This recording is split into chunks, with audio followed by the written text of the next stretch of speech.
Plaint. Plaint में कैसे कैसे क्वेश्चंस आते हैं, जैसे आ जाता है डिफाइन प्लेंट। तो सीपीसी सिविल प्रोसीजर कोड, उसमें तो कोई डेफिनेशन दी नहीं गई। वैसे इसका मीनिंग होता है plaint is a statement of claim bye presentation of which the suit is instituted, it is pleading of the plaintiff. Plaint जो है प्लेंटिफ की प्लीडिंग होती है, प्लेंटिफ इसको फाइल करता है प्लेंट को, और ये स्टेटमेंट ऑफ क्लेम है। इसमें प्लेंटिफ अपनी बात क्लेम करता है और प्लेंट को फाइल करते ही सूट इंस्टीट्यूट हो जाता है। यह है इसका मीनिंग। क्वेश्चन आ जाता है व्हाट आर द पर्टिकुलर्स, या फिर व्हाट आर द पार्ट्स, या फिर what are the ingredients of a plaint. Question पूछ लेते हैं कि प्लेंट के पर्टिकुलर्स क्या होते हैं, या फिर प्लेंट के पार्ट्स क्या होते हैं, या फिर प्लेंट के पर्टिकुलर्स क्या होते हैं, इंग्रेडिएंट्स क्या होते हैं। तो पर्टिकुलर्स जो हैं या फिर पार्ट्स जो इंग्रेडिएंट्स जो हैं वह सीपीसी के सिविल प्रोसीजर कोड के ऑर्डर 7 में दिए गए हैं।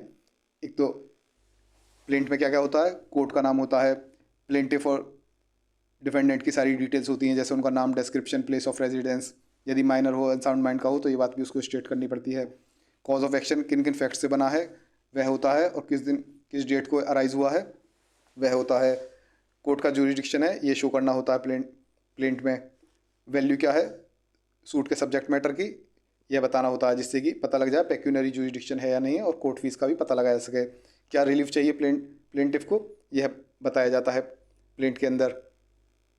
यदि रिप्रेजेंटेटिव कैपेसिटी में है तो कुछ कंडीशंस देखनी पड़ती हैं कि the fact showing that plaintiff has an actual existing interest in the subject matter and he has taken steps that may be necessary to enable him to file such suit.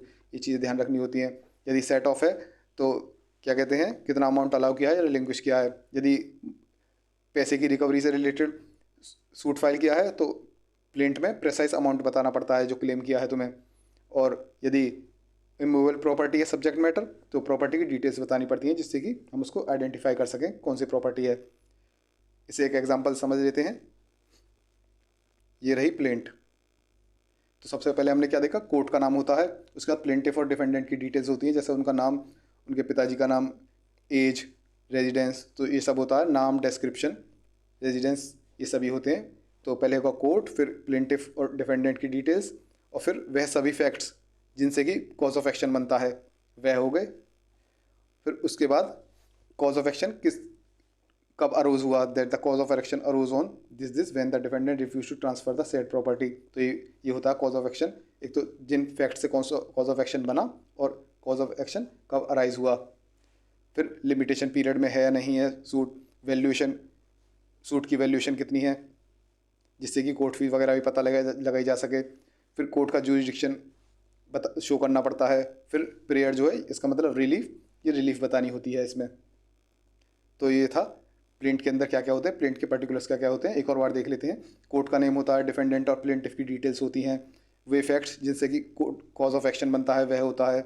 और जैसे हमने देखा immovable property है तो उसकी details होती हैं, जैसे प्लॉट नंबर ये एट दिस कॉलोनी मेरठ, और इसकी बाउंड्रीज वगैरह। तो हमने देखा था इमूवेबल प्रॉपर्टी के केस में उसकी डिटेल्स होनी चाहिए। ये कॉज ऑफ एक्शन कब अराइज हुआ, लिमिटेशन पीरियड वगैरह, वैल्यूएशन कितनी है सूट की, जुरिडिक्शन, प्रेयर मतलब रिलीफ, ये सभी होते हैं प्लेंट के पर्टिकुलर्स, या फिर पार्ट्स कह सकते हैं। प्लेंट में क्या क्या चीज़ें होते हैं हमने देखा ही, कि name of the court, plaintiff और डिफेंडेंट की नेम, डिस्क्रिप्शन, उनका प्लेस ऑफ रेजिडेंस, ये भी देख लिया। ऐसे फैक्ट्स जो कि कॉज ऑफ एक्शन बना रहे हैं, और कॉज ऑफ एक्शन कब अरोज हुआ, जुरिडिक्शन देख लिया, वैल्यूएशन देख लिया हमने, कोर्ट फीस वगैरह के लिए क्या रिलीफ क्लेम किया। और उसी में हमने फिर ये भी देख लिया, जैसे इमूवेबल प्रॉपर्टी का था, प्लॉट का वो प्लेंट थी, तो उसमें प्रॉपर्टी का डिस्क्रिप्शन था कि जैसे किस जगह स्थित है, उसकी बाउंड्रीज वगैरह क्या हैं।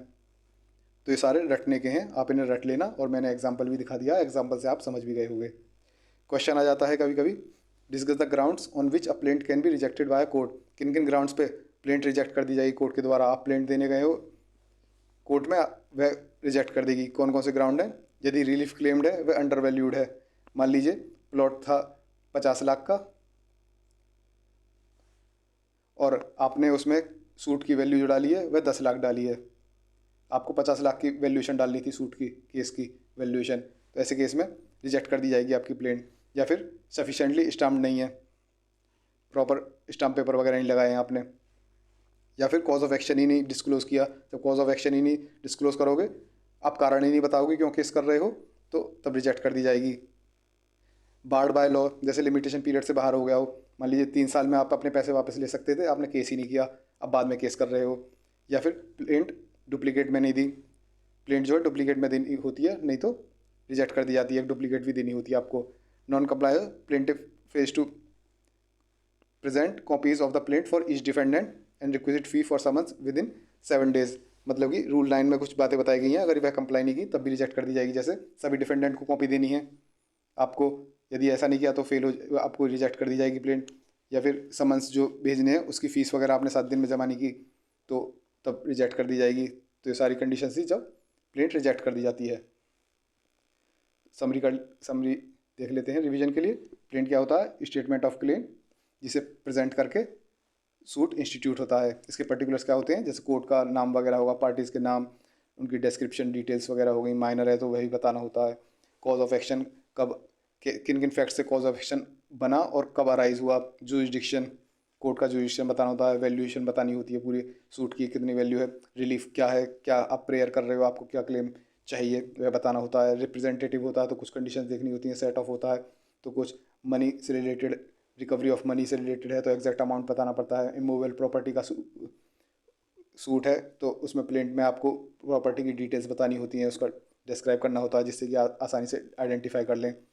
किन किन बेसिस पर रिजेक्ट कर दी जाती है प्लेंट? यदि कॉज ऑफ एक्शन ही नहीं बताया, कारण ही नहीं बताया आपने क्यों केस फाइल किया है, या फिर बार्ड बाय लॉ जैसे लिमिटेशन पीरियड से बाहर हो गया हो, या फिर अंडर वैल्यू कर दी हो, 50 लाख का प्लॉट था, केस डाला आपने 10 लाख का, या फिर स्टाम्प वैल्यू आपने पूरी स्टाम्प पेपर वगैरह पूरे नहीं लगाए, या फिर डुप्लीकेट में नहीं दी, डिफेंडेंट को कॉपीज़ वगैरह प्रोवाइड नहीं की, इन बेसिस पे रिजेक्ट कर दी जाती है।